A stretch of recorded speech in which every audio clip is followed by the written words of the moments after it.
Enable notifications by ringing the bell.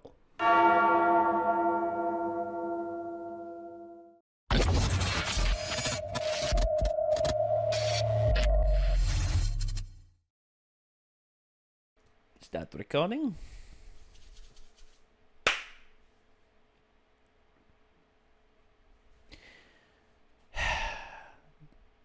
He should have swept the leg. No, not Johnny. Miguel. Well, it's kind of hard to sweep the leg when it's 4-on-1. Yeah, I mean, that's... I mean, he got the dog knocked out of him, dude. I mean, getting lit up with a lacrosse racket. Oof, Jesus. You see, bullies, like, I've heard of people taking it too far. Bullies taking it too far with bullying antics and everything.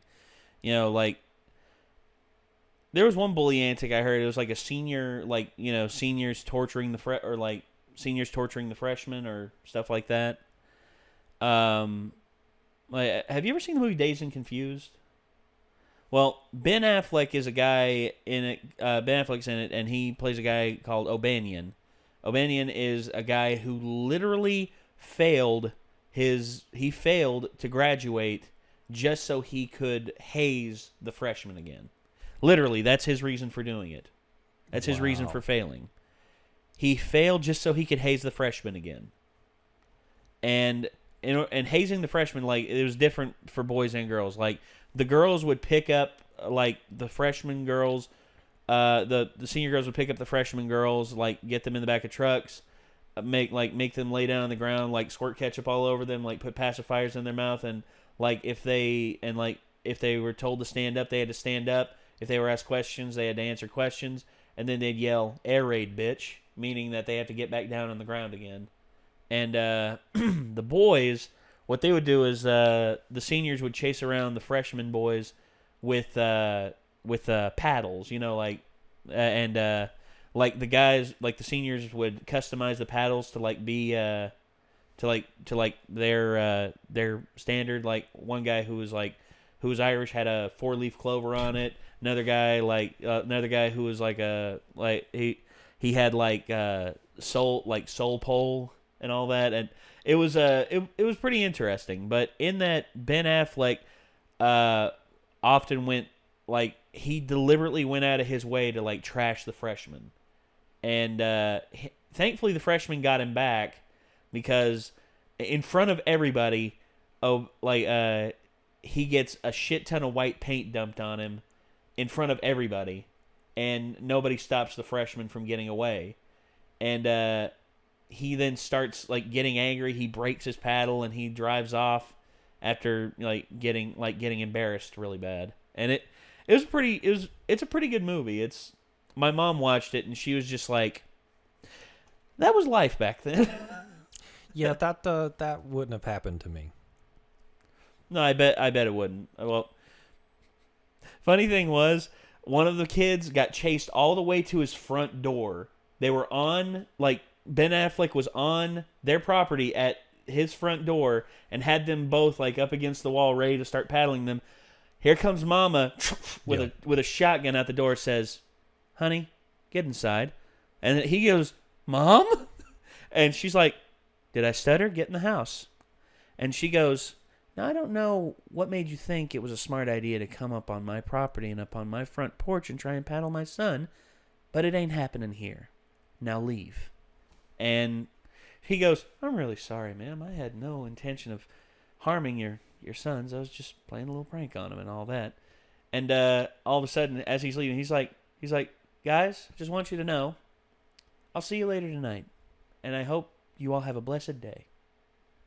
And then the mom goes back in the house, and he sees them peeking out the window. He's like, and he looks at him, and he just goes. And he never gets them. He never gets those two. Actually, they're the ones that dump the paint on him.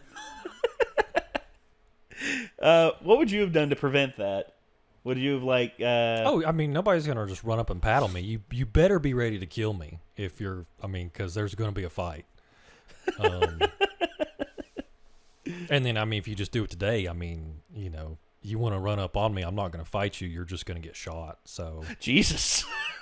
I mean, I'm not going to stand there and take a beating from anybody. So No, I know. My dad taught me the same thing. Like, he was just like, son, it's okay to fight back. I expect you to. So if you're just going to be a piece of crap and try and hurt other people, I got no sympathy for you. No. But what are you going to do? People are jerks sometimes. Well, there are definitely some jerks in this show. Case in point, the guys who beat the crap out of Miguel. So let's see how the resolution goes with this. See how Miguel handles it.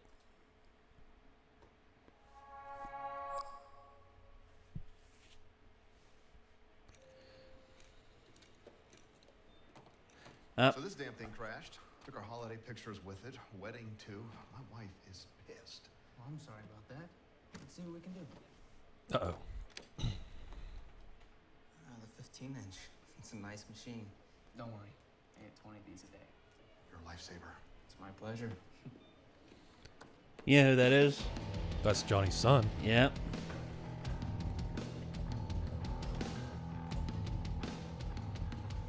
He ain't no Eduardo. Oh, wow. He's just ripping stuff off. Yo, Robbie, what we get? 15-incher.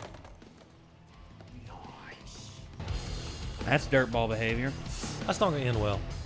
I don't think so either. I think it's going to... Uh-oh.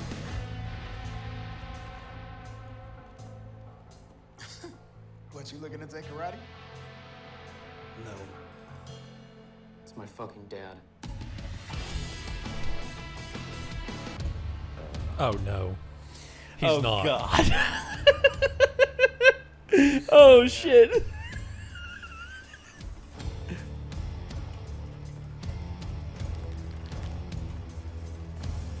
Hey, man.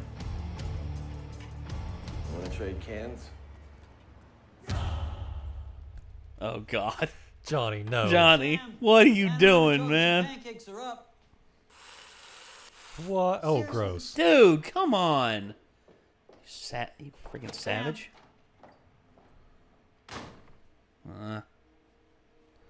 Well, he can eat however he wants. Uh-oh. Wonder what he did. Why? What happened to Al Bill?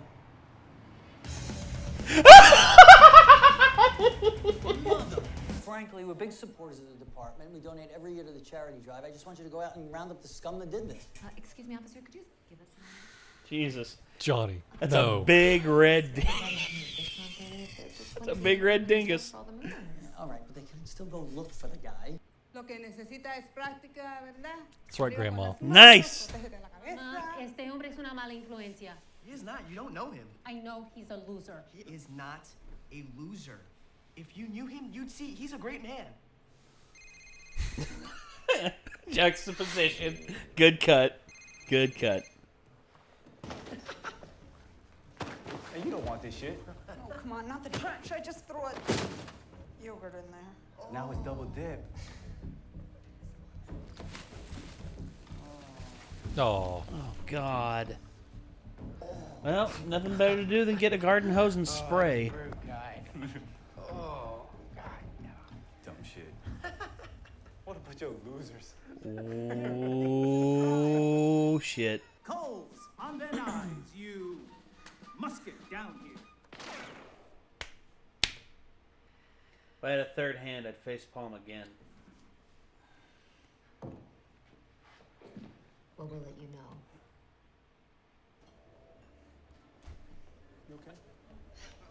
Lesson in life, everyone. Don't be a deadbeat dad. If you ever have kids, take responsibility. I'm gonna love the entertainment. Jesus.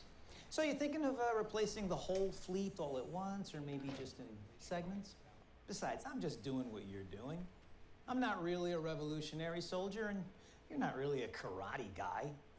Actually, I was two-time All-Valley champ. Whoa! Did you hear that, everybody? We got a two-time karate champ over here. I guess I should be worried. Oh, boy. All right. I guess you must be full after eating all that dick. Oh, boy. Let the billboard.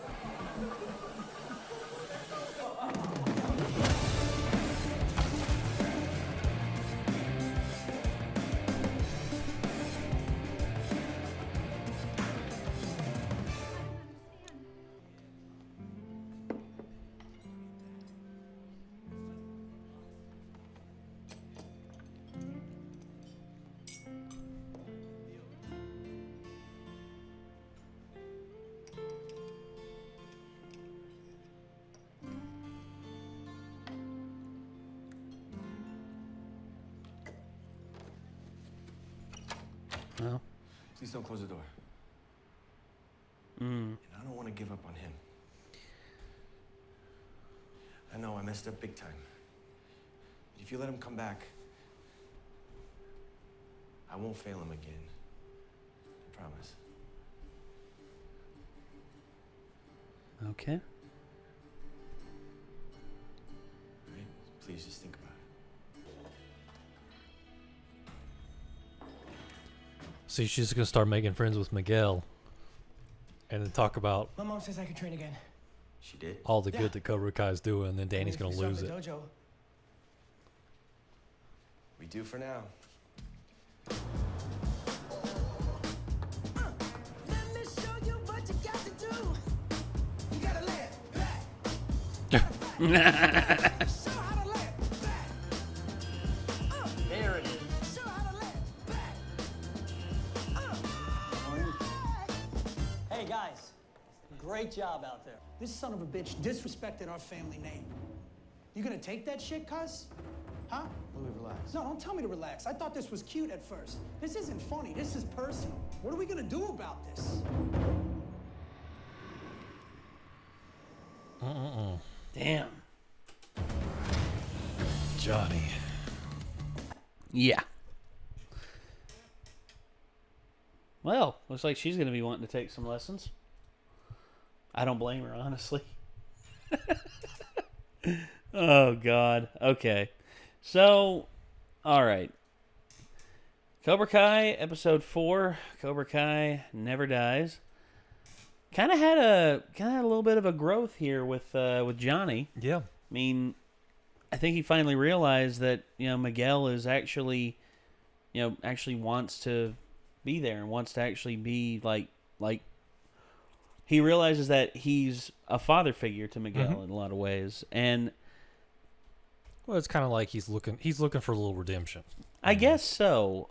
But at the same time, I wish he would connect more with his son. Oh, those old wounds don't heal very easily, so. No. Well, these are kind of new wounds because of the whole thing with between Johnny and Johnny and Miguel. Like you're like, oh yeah, that's more new wounds than like Johnny and his son. I mean, as much as I'd like him to connect with his son has a legitimate like reason to not like him because here's the thing: as much as I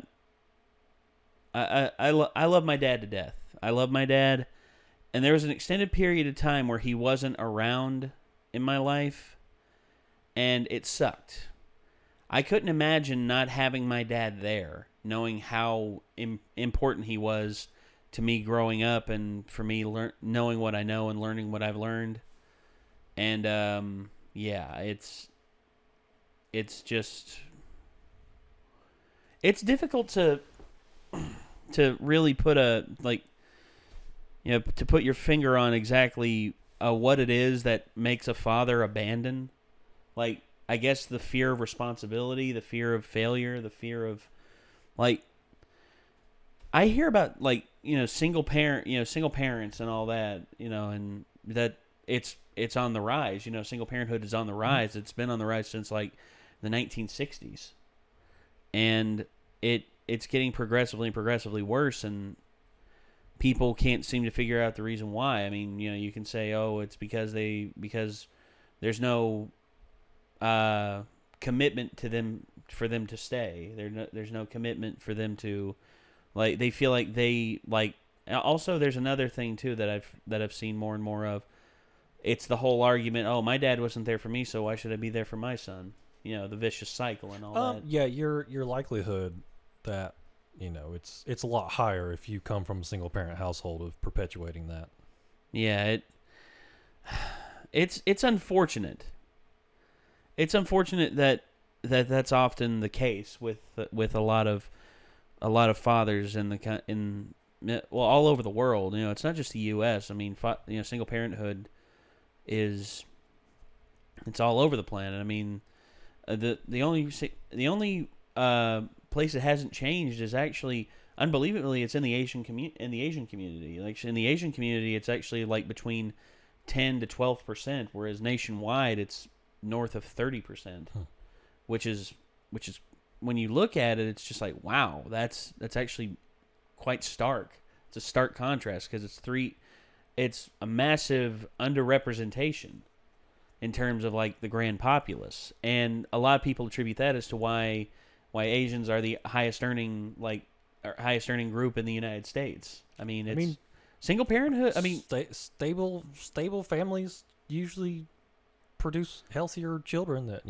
Well, healthier children, not just mentally, but also not just physically and mentally, but also it provides a better launch pad for the child to build their own future with. I mean, Right. it's pretty much future proofing. And I'm not saying that parents have to stay together. I mean, if they're unhappy, because there was a time like my parents. People have to make better choices. I mean, No, I agree. I agree. But my parents, like, there was a time after my parents started having problems, and I realized that when my dad moved out and everything, there was a period there where my parents tried 3 times to try and make it work, and every time it failed. Every time something would come up, like one of my grandparents would start shit between them, and both of them butted heads on something, or my mom would get jealous of something, or my dad would say something, and then it would just snowball from there. It was just a whole bevy of problems that my parents weren't prepared for, because when they got married, they were 18. They were 18, and they had my sister when they were 19. And I happened 3 years later, and they never dealt with their primary issues before moving on in life and actually growing up. They never had a chance to grow up as people, and they wound up taking different paths. I mean, my dad's a lot more strict of a person than my mom. My mom's pretty she's pretty open with talking with you about things and stuff like that. My dad, not so much. My dad is my dad's a very private guy, and if you don't reach out to him, I mean, he'll reach out to you whenever it's an important day, my birthday and all that. He'll always reach out to me, wish me happy birthday and everything. But you kind of have to be obvious to him about some things.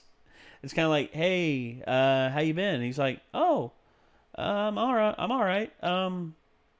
What do you my dad's a problem solver too. Whenever I call him up, he always asks me the question, you need help with anything? Because he's always looking to do something or fix something or help. And I just I could never imagine not having my dad there throughout my life, and with some of the things he talked me through a lot of things, but his handling of it wasn't the best. He was pretty he's pretty straightforward and bullheaded when it comes to a lot of things, which I mean it's respectable, but yeah, I mean, what we saw in this is pretty real. I mean, absent fathers is a huge problem, and big time. And don't get me wrong, my mom is probably the best person I know, so there's nothing against amazing single mothers that raise kids on their own. No. Nothing against that at all, but fathers are critically important, and I mean, just agreed. People just got to make better choices, because with Johnny, it gets to the point where it's going to be too late, I agree, and it's true. I mean, for Johnny, in a lot of cases, it is too late. I mean, his son has moved on. His son doesn't want anything to do with him. Yeah, and rightfully so. I mean, Johnny honestly, hasn't been there. I mean, obviously, he hasn't. Yeah, for pretty much all of it, from what we've seen, the implication is for 16 years. I mean, oh yeah, Johnny's just never been there. Yeah, and honestly, that sucks. I mean, that sucks huge, because honestly, I mean, I don't understand why Johnny would not want to be around his son. Maybe fear, I guess. Maybe fear, he didn't understand or didn't know how to handle the responsibility. That's one of those things that you can't really understand it, because you can't really put yourself in the head of somebody that's abandoned their own child. I mean, that's I feel true. like that's really, you can guess, but it's until you've been there and done it, who's to say? Because it's nothing. Stuff like that's never simple. No, it never is. And honestly, those situations are constantly changing as well. Very, very true. Yeah. And, well, we just got deep on this show and didn't really mean to. Well, they kind of drug that right out. Because it's like that was front and center. Well, yeah. This episode, you see what happens when you run out on your kids. Well, of course, they want nothing to do with you. You see the effect it had on him too, because it's like you can't get away from that. If you run out on your kid, it's like that's gonna haunt you. You see Johnny's obviously a haunted person. He's covering it with, lashing out at Danny, drinking, whatever. Of course, he. I think the biggest thing in him was that he devoted a lot of his life to Cobra Kai. When he was a kid, that's to have that betrayed whenever your teacher, your instructor, the person that you saw as a father figure, trying to strangle you after you didn't win, instead of saying you did your best, how can you learn from this and how can you get better? Instead, no, I'm just gonna treat you like a piece of shit because you were supposed to win. And it's difficult to really get a hold on how a person goes from A to B in their life, especially when life moves so fast. There's moments I think back, it's just like, if I would have done this differently, maybe I could have, maybe things would be different. But then again, as Jim Cornette said, thinking back and wishing things would be different is mental masturbation. It feels good. It feels good in your head, but things aren't going to change. You can always imagine. It's just like, oh, if I'd have done this, I'd be a millionaire by now. Yeah, and if my mother would have had wheels, she'd have been a bike. Honestly, it's just, it's crazy to ponder that stuff, and the only thing you can really do is look at self-improvement. I'm not going out there and saying, oh, get a self-help book and all that. No, the power of will, the power of the human will, and what you're capable of doing with your own two hands, and what you're capable of doing with your own. I didn't ever imagine that one day we'd have nearly 150,000 subscribers on a YouTube channel. That was I remember seeing way back when the most subscribed channels on YouTube had 30,000 subscribers. And if someone would have told me there will be 10 people on your channel who will absolutely love you, I'd have been like, oh my gosh, it's amazing. And now here we are, almost 150,000 in, and it's just wow. Crazy. Oh, yeah. Massively crazy. I couldn't ever predicted this. All right. Anyway, that's going to do it. This was Cobra Kai Never Died. This was episode 4 of Cobra Kai. If you are interested in watching the full series, it is available on YouTube Red. So give it a look. And also, if you want to see more of us, there's our Discord and there's our Patreon down below, where you can actually view all of this early. And you can also see the full uncut versions of this as well, because we can't post these on YouTube all in their entirety, because hey, it'll get struck down pretty quickly. We figured that out. I figured that out very quickly when I accidentally uploaded the wrong file, because it got blocked immediately. The very moment it finished uploading, it was just blocked in all countries. I'm like, wait, what? And I looked, and I was like, oh, that's why I uploaded the wrong file. But anyway, that's going to do it, ladies and gentlemen. Until next time, I'm Nate. Micah. And we will see you later, everyone. Peace out.